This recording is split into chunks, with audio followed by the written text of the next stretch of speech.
Hello and welcome back to our YouTube channel genius mind. और आज की इस वीडियो में हम स्टार्ट करने जा रहे हैं क्लास 9 का चैप्टर 2 का प्रैक्टिस सेट 2.2। 2.1 पूरा कंप्लीट हो चुका है। बहुत सारी बेसिक पार्ट हमने वहाँ पर डिस्कस किए, प्लस इसका एक बेसिक वीडियो भी है जो कि सब आपको आई बटन में या फिर इसके प्लेलिस्ट सेक्शन में मिल जाएगा। अब यहाँ पर ध्यान दीजिए 2.2 में क्या डिफरेंस है। 2.1 की जब मैंने बात की तो वहाँ पर हम लोग यूज़ कर रहे थे alternate angle theorem, corresponding angle theorem या फिर सिर्फ ऑल्टरनेट एंगल, और वहाँ पर आपको लाइंस पैरेलल दिए हुए होते थे। बट ये जो 2.2 है दैट इज़ डिफरेंट। इसमें आपको लाइंस पैरेलल नहीं दिया, आपको लाइंस को पैरेलल प्रूव करना है। और जब भी आपको लाइंस को पैरेलल प्रूव करना है तो हमेशा आप टेस्ट तो सेम यूज़ करोगे। सपोज मैं करस्पॉन्डिंग एंगल ही लगा रहा हूँ, बट लास्ट में मैं क्या लिखूँगा, करस्पॉन्डिंग एंगल टेस्ट। मतलब जब आपको लाइंस पैरेलल प्रूव करना है तो क्या लगेगा, ऑल्टरनेट एंगल या तो करस्पॉन्डिंग एंगल या तो इंटीरियर एंगल, और लास्ट में क्या लगेगा, टेस्ट। अगर आप ये टेस्ट नहीं लगाते हैं तो आपका सम पूरा रॉन्ग हो जाएगा क्योंकि आपने रीजन रॉन्ग दिया है। हाफ मार्क्स 1 मार्क्स आप लूज आउट कर सकते हैं। तो चलिए फर्स्ट ये क्वेश्चन के साथ स्टार्ट करते हैं। ध्यान दीजिएगा जब भी आप लाइंस को पैरेलल प्रूव आउट करते हैं तो ज़्यादातर वहाँ पर आपको एक ही बंदा मिलेगा, इंटीरियर एंगल। ऑल्टरनेट भी मिलता है कभी कभार, करस्पॉन्डिंग में मिलेगा, बट अगर ऐसा एंगल्स का बात किया, डिग्री विग्री है तो भाई एक ही आँख बंद करके देखने का, इंटीरियर एंगल। चलिए स्टार्ट करें।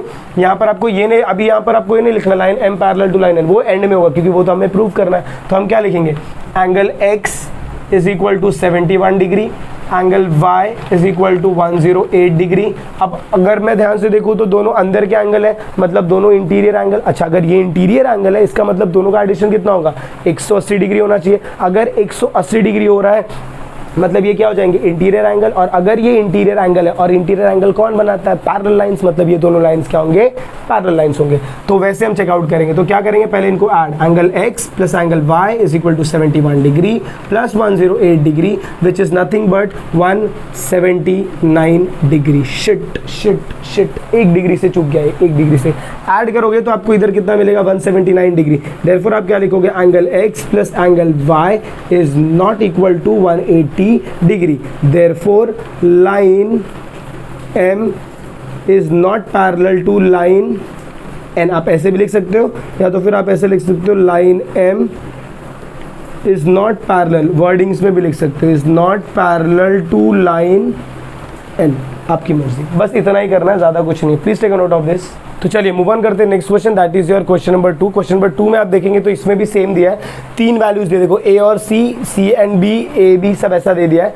आपको ए और बी का रिलेशन दिया है, क्या बोला है, A is congruent to B, A is congruent to B. But अगर जब आप ए और बी को देखेंगे तो ना ही तो ये इंटीरियर एंगल बना रहा है, ना ही तो ऑल्टरनेट एंगल बना रहा है, कुछ नहीं बना रहा है, बराबर। तो मुझे लाइंस को पैरेलल प्रूफ करने के लिए 3 चीजें चाहिए, या तो करस्पॉन्डिंग एंगल, या तो इंटीरियर एंगल, या तो ऑल्टरनेट एंगल। अभी मेरे को करस्पॉन्डिंग एंगल दिख रहा है, किधर दिख रहा है, देखो सी और बी बना रहा है, एफ दिख रहा है क्या इधर, ये देखो ऐसा, ये इंटीरियर एंगल बना रहा है, बराबर, बट ये कॉन्ग्रुएंट नहीं है। तो लेकिन ए आपका देखो, ए सी के कॉन्ग्रुएंट है, रीजन वर्टिकली अपोजिट एंगल। तो मैं स्टार्ट कैसे करूंगा, सम को देखो क्या लिखूंगा, angle A is congruent to angle C, reason क्या लिखूंगा, vertically opposite angle. Angle A किसके कॉन्ग्रुएंट है, सी के कॉन्ग्रुएंट है, तो रीजन क्या आ गया आपका, वर्टिकली अपोजिट एंगल आ गया। उसके बाद आप क्या लिखोगे, angle A is congruent to angle B, reason given, ये आपको दिया हुआ है। Angle A is congruent to angle B आपको दिया हुआ है। अच्छा, अभी आप लोगों ने ट्रांजिटिविटी आपको बताया मैंने, शायद अगर नहीं देखा तो आपने पहले वाले वीडियोस में देख सकते हैं। ए अगर E2 के इक्वल है और 2 अगर 3 के इक्वल है तो इसमें ये 2 सेम है तो हट जाएगा, और आपका ए किसके इक्वल हो जाएगा, डायरेक्टली 3 के इक्वल हो जाएगा। यहाँ पर सिमिलरली करेंगे तो A is congruent to C and A is congruent to B, तो सेम क्या है, ए है तो ए हट जाएगा, तो क्या बचेगा, सी इज कॉन्ग्रुएंट टू बी। तो देयरफॉर आप क्या लिखोगे, इसको अगर सपोज 1 लेता हूँ, इसको अगर 2 लेता हूँ, तो मैं क्या लिखूंगा, from 1 and 2 angle C is congruent to angle B, angle C is congruent to angle B। अच्छा, अगर C और B congruent होते, देखो कौन से टाइप का एंगल बना रहा है, करस्पॉन्डिंग एंगल। देयरफॉर आप क्या लिखोगे, बाय, नहीं डायरेक्ट आप लिखिए C is congruent to B, फिर आप क्या लिखेंगे, therefore line L parallel to line M, और इसका रीजन क्या आएगा, बाय करस्पॉन्डिंग एंगल, सिर्फ करस्पॉन्डिंग एंगल क्या नहीं रे भाई लोग, इधर टेस्ट आना जरूरी है। अच्छा अगर ये लाइन पैरेलल है तो ट्रांसवर्सल क्या रहेगा, and line N is there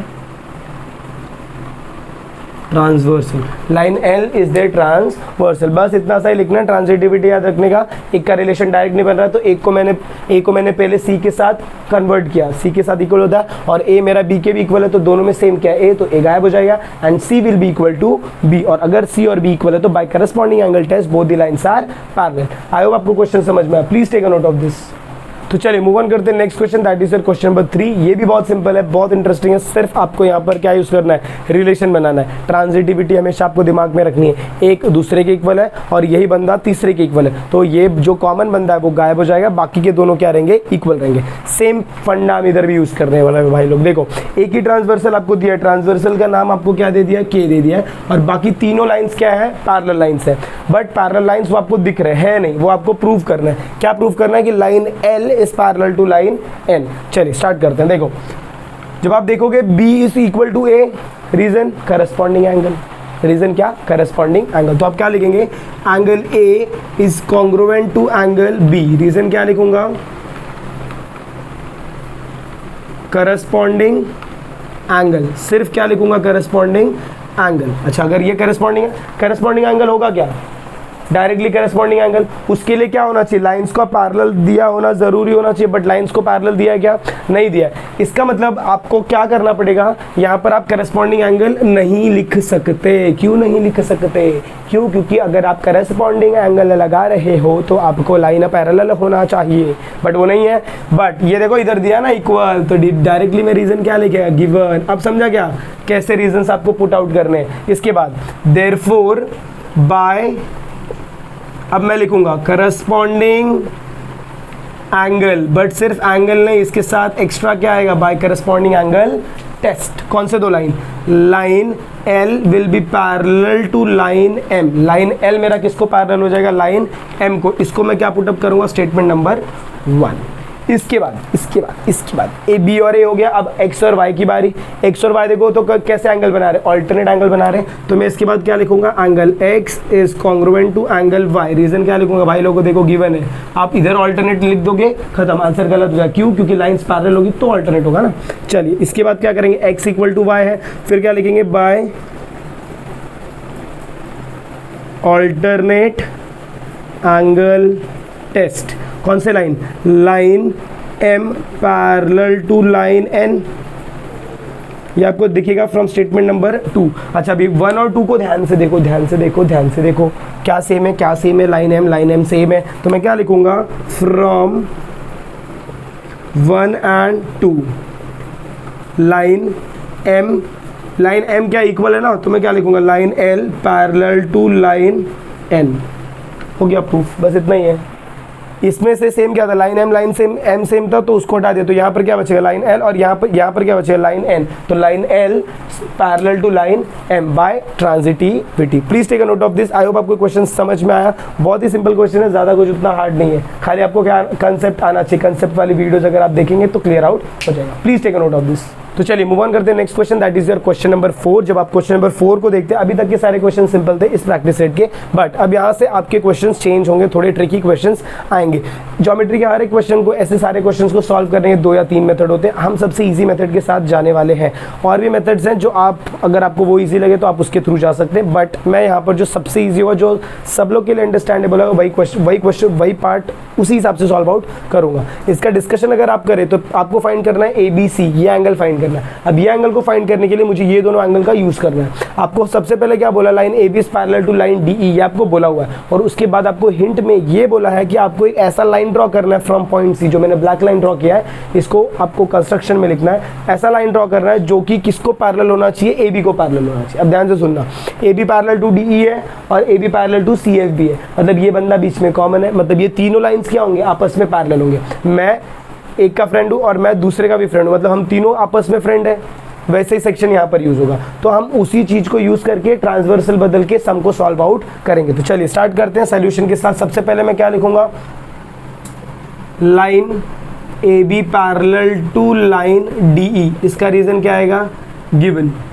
उसके बाद फाइंड क्या, उसके बाद क्या आएगा, line A B parallel to line C F, या तो आप लिख सकते हो हिंट या तो आप लिख सकते हो कंस्ट्रक्शन, CONST का मतलब construction. Therefore line A B parallel to line D E parallel to line C F, line A B parallel to line D E parallel to line C F, मतलब आपके तीनों लाइंस क्या हो गए, parallel हो गए। अच्छा, अगर तीनों लाइंस पैरेलल हो गए, अब मैं कौन से भी दो पैरेलल लाइंस को और एक ट्रांसवर्सल को यूज आउट कर सकता हूँ। ध्यान से अगर चेकआउट करें तो ये एंगल देखो किसके साथ, अगर मैं ये लाइन पैरेलल लेता हूँ और ये लाइन पैरेलल लेता हूँ तो ये मेरा क्या हो जाएगा, ट्रांसवर्सल, और ये एंगल मेरे क्या हो जाएंगे, ऑल्टरनेट एंगल, बराबर।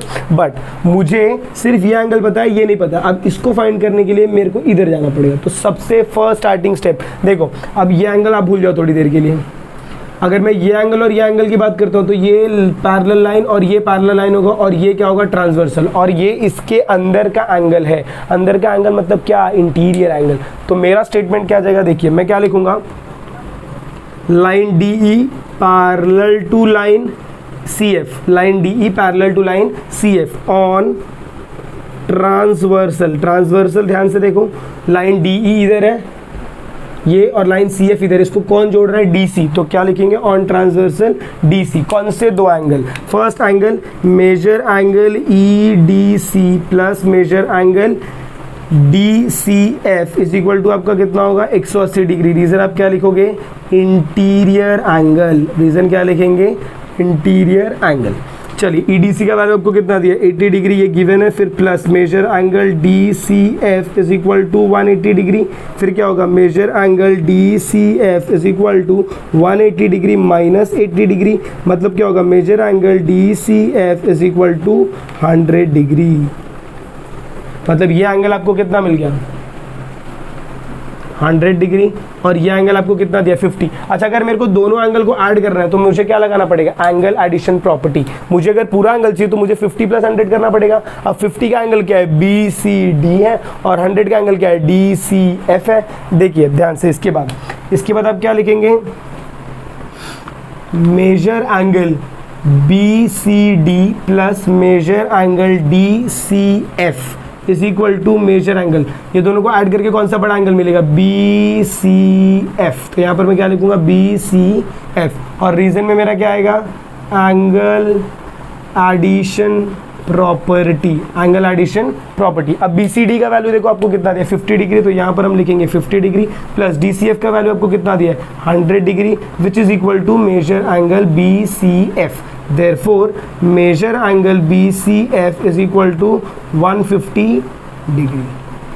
अब मैंने क्या बोला था कि ये एंगल किसके इक्वल है, ये वाला पूरा एंगल इसके इक्वल है। Reason alternate angle. तो कौन से दो लाइन पैरेलल होंगे भाई लोग, A B parallel to C F होगा, और ट्रांसवर्सल क्या हो जाएगा, BC। तो हम लोग क्या लिखेंगे, line A B parallel to line C F, reason from 1, और इसको आप पुटअप करोगे 1, यहाँ पर भी क्या लिखोगे, from 1, line A B parallel to line C F. Therefore on transversal, हमारा ट्रांसवर्सल क्या है, on transversal BC, on transversal BC measure angle ABC is congruent to measure angle BCF। Reason आएगा आपका ऑल्टरनेट एंगल, ये alternate पूरा लिखने का, alternate angle क्या, थ्योरम, क्योंकि यहाँ पर लाइंस पहले से पैरेलल दिए हुए। अच्छा, ABC का वैल्यू आपको मिला क्या, नहीं मिला, ये आपको चाहिए, आपको BCF का वैल्यू मिला, ये इसको पुटअप करो स्टेटमेंट नंबर 2। तो यहाँ पर आप क्या लिखोगे, 150 डिग्री। रीजन क्या लिखोगे, from 2। Therefore final answer measure angle ABC is equal to 150 degree. I hope आपको ये पार्ट समझ में आया, बहुत ही सिंपल था। अगर आप चेकआउट करेंगे, ध्यान से समझेंगे तो सबसे पहले हमने क्या किया, ये दो लाइंस को, तीनों लाइंस को पैरेलल प्रूफ किया। फिर मुझे पता चला कि ये एंगल इसका क्या है, ऑल्टरनेट एंगल है, बट ऑल्टरनेट एंगल के लिए एक ही एंगल दिया, मुझे ये पूरा चाहिए, पूरे के लिए वैल्यू फाइंड करना पड़ेगा। इसके लिए मैंने इसकी मदद ली। तो पहले ये दो लाइंस पैरेलल, यहाँ पर लगेगा इंटीरियर एंगल, मुझे मिलेगा 100, फिर मैं दोनों एंगल को ऐड करूंगा बाय एंगल एडिशन प्रॉपर्टी, फिर मैं लगा दूंगा क्या, अल्टरनेट एंगल, और फिर आपका आंसर आ जाएगा। आई होप आपको ये पार्ट समझ में आया। Please take a note of this और ज़्यादा से ज़्यादा प्रैक्टिस करिए, क्योंकि ये ज्योमेट्री है, ज्योमेट्री के लिए दिमाग भी लगता है, प्लस लिखना भी आपको ज़्यादा पड़ेगा। आई होप आपको वीडियो पसंद आए। अगर वीडियो पसंद आए तो प्लीज़ वीडियो को ज़्यादा से ज़्यादा अपने फ्रेंड्स के साथ, अपने कलीग्स, अपने ग्रुप्स में शेयर करिए। मिलते हैं अगली वीडियो में इसी के कंटिन्यूएशन के साथ। तब तक के लिए have a good day and take care.